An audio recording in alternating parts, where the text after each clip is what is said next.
Hello and welcome to my channel, Rhino here. Today I'm taking a look at a video that's been making the rounds on Facebook and was suggested to me by that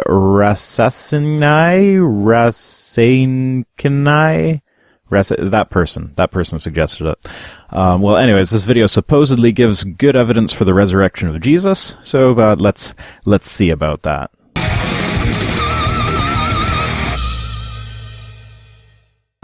Dude. Hey, what's up? What you reading? The Bible. You're reading the Bible? Yeah. Dude, why are you reading the Bible? For class? No, I just... Okay, so you're just reading the Bible.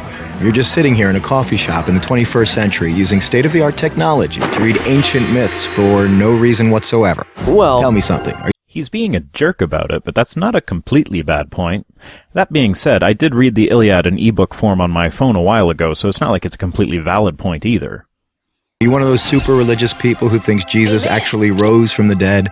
Well, I do believe that. Do you also believe in the Easter Bunny, Santa Claus, unicorns, Bigfoot? Ever been abducted by aliens? And do you buy into all those other ancient myths about dying and rising gods invented by primitive nomadic tribes back in the Bronze Age? Again, he's being a huge asshole about it, interrupting the guy before he can get two words out, but yeah, evidence-wise, not much difference between the Jesus of the Bible and those other guys. No. Okay, so what's the difference between Jesus rising from the dead and all those other fairy tales? Here's the difference. My belief in the resurrection of Jesus is rational. It's based on historical facts.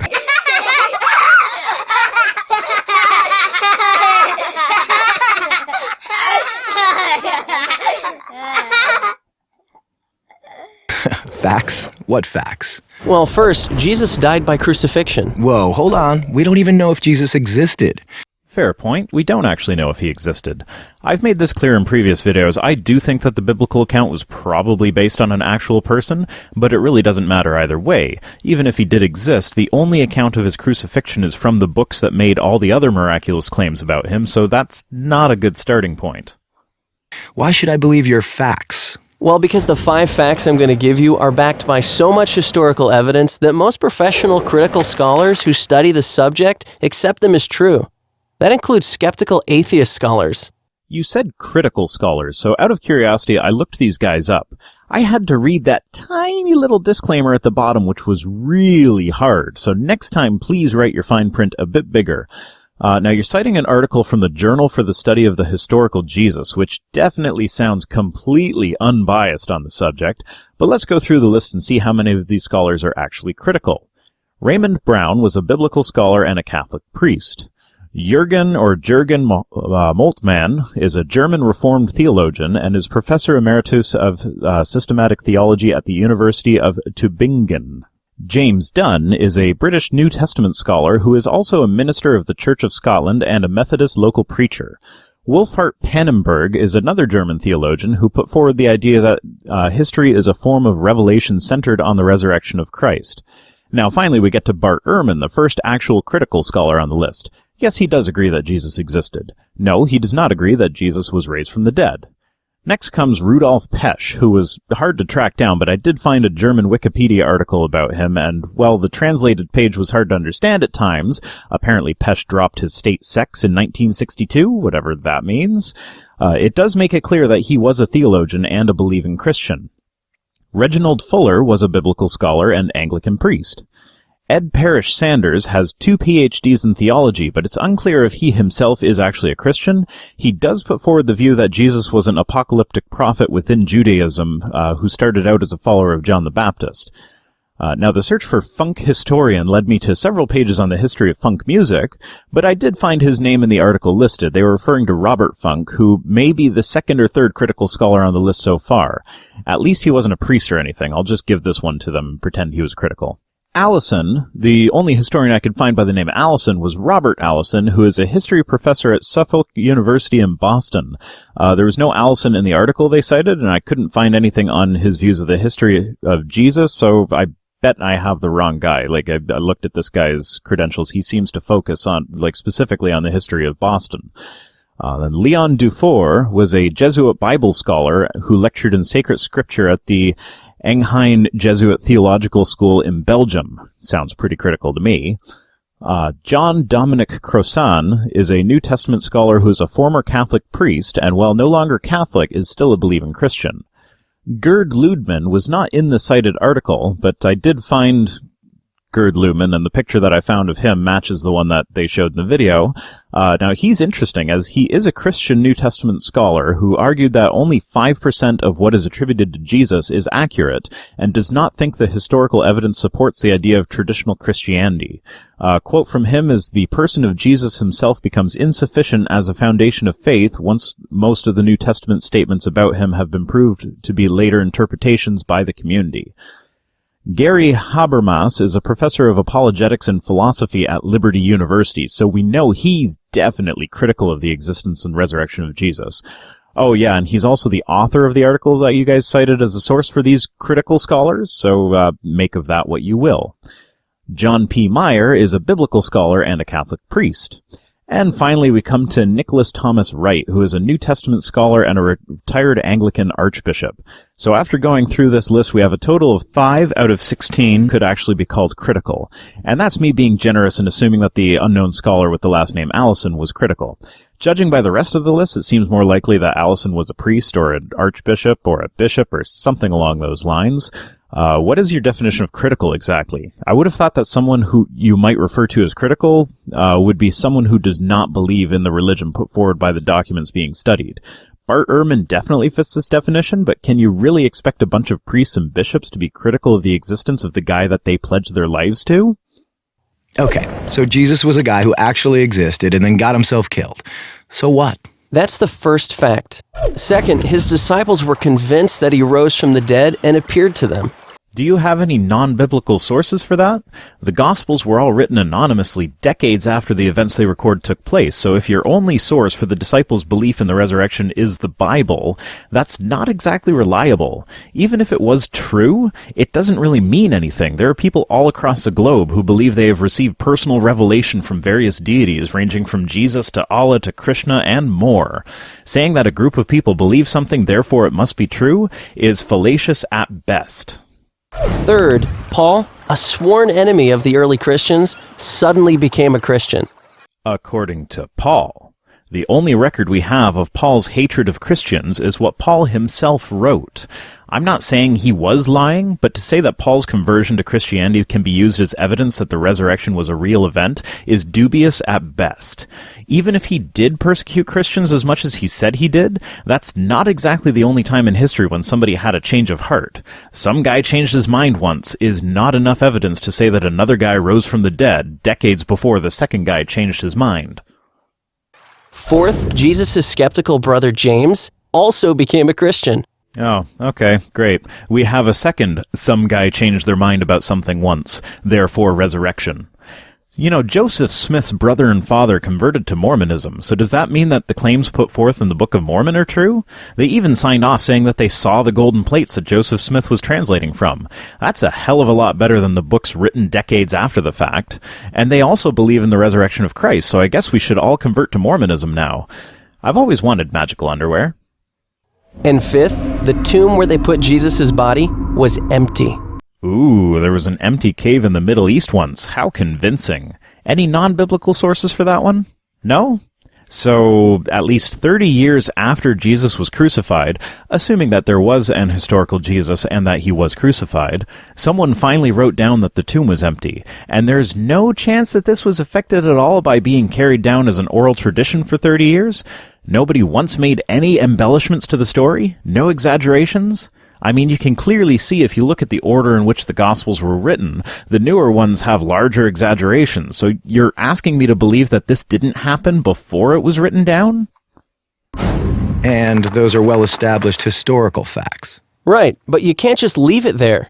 Those facts are dubious at best, and most of them, if true, say nothing to the truth of the claims made in the Bible. Remember, 2 of the 5 facts are simply, this guy changed his religion. You can find stories of religion changes everywhere you go, so that means absolutely nothing. One is simply that this guy Jesus actually existed, which is debatable, but likely. We also have stories asserting that Jesus' friends thought he was resurrected, for which there is no evidence outside of the Bible. And finally, there was an empty tomb with the built-in assumption that this tomb was filled at one point, another claim for which there is very little evidence. So even if I grant you all of those facts, it still means nothing in the long run about the truth of the claim of the resurrection. These facts demand an explanation. Otherwise, you've got a big hole in human history. Not really, and there are plenty of holes in human history, but that doesn't mean that belief in a deity will plug them.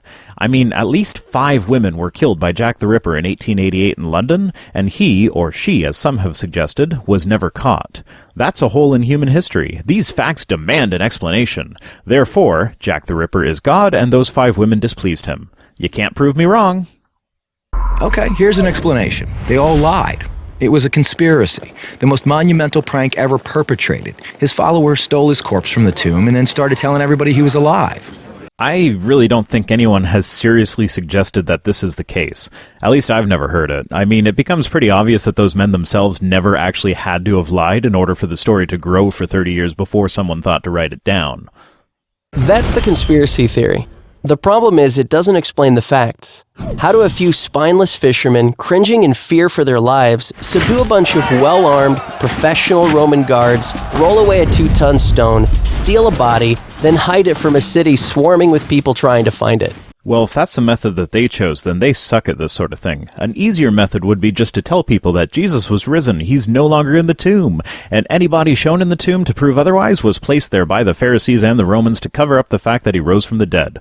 Even if he did rise from the dead, these people were in control of the tomb where his body was supposedly placed, so don't you think that anyone would have thought to throw another corpse in there and just say, look, there he is, still dead? I feel like the disciples weren't being all that creative if they actually tried to steal the body. And why would they do it? Well, probably because, assuming the Gospels were accurate about what Jesus said, he basically told them he would rise from the dead. Now, the Bible does make a point of showing that the disciples didn't understand what he was saying, but looking at it from a skeptical perspective, if you're considering the possibility that they lied to promote the idea of a resurrection, it makes sense that they would want people to think they didn't know it was going to happen in advance. As a Christian, I had often wondered about those passages. I mean, he basically comes right out and says, hey, they're going to kill me, but I'll be alive again 3 days later. It doesn't get more plain than that. How did they not understand what he meant? He was even specific as to the manner of execution. The disciples weren't the sharpest, were they? Unless they faked the resurrection, in which case they're the greatest con artists in human history. The disciples had absolutely nothing to gain by lying about Jesus' resurrection. In fact, they were persecuted, and we have good historical evidence that 5 of them were martyred because of their claim that Jesus rose from the dead. Apparently not a single one of them ever recanted. People don't willingly die for something they know isn't true. They were there. They knew whether it was true or not. And for this, I think I'm going to use an excerpt from Apologia video. Let's see what he has to say on the matter.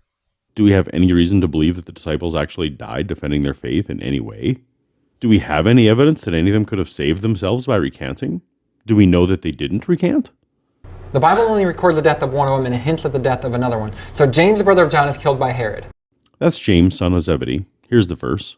Nothing about staying true to his story. Nothing about an offer to live if he changed his story. But church tradition tells us that other ones were crucified, were stoned, boiled, impaled, flayed, which is skinned alive, boiled, beheaded, or hung upside down by iron hooks through their ankles, because of the belief and the conviction that we know Jesus died. Church tradition is how we know this? Let's take a quick look at each, then. John is said to have died of old age. No martyrdom there.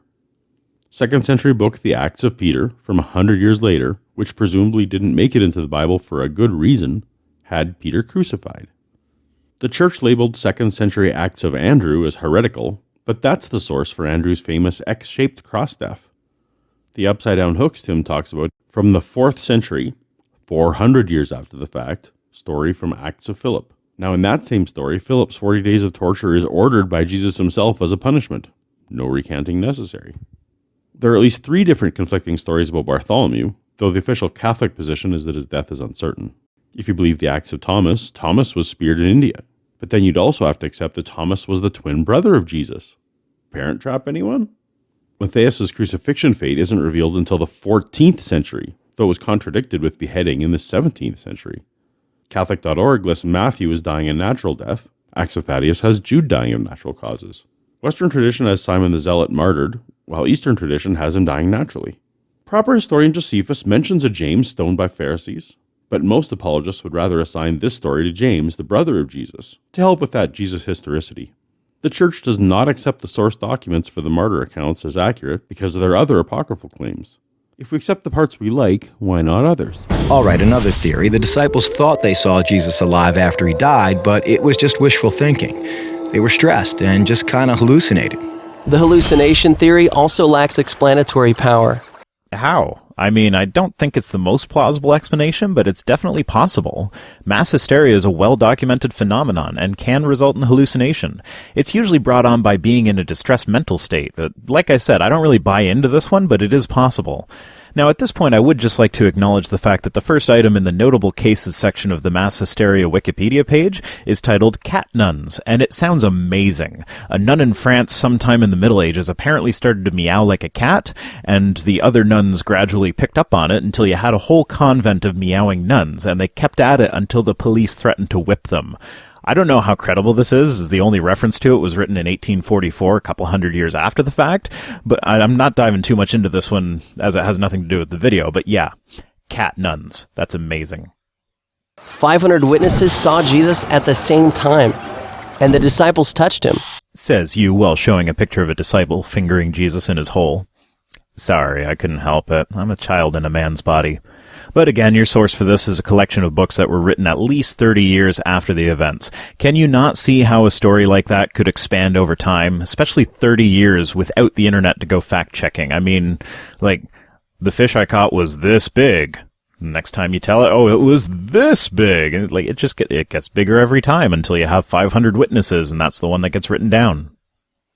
Psychologists have shown that hallucinations don't work like that, nor does this explain the empty tomb. It doesn't really need to explain the empty tomb. There's no good evidence that the tomb was filled in the first place.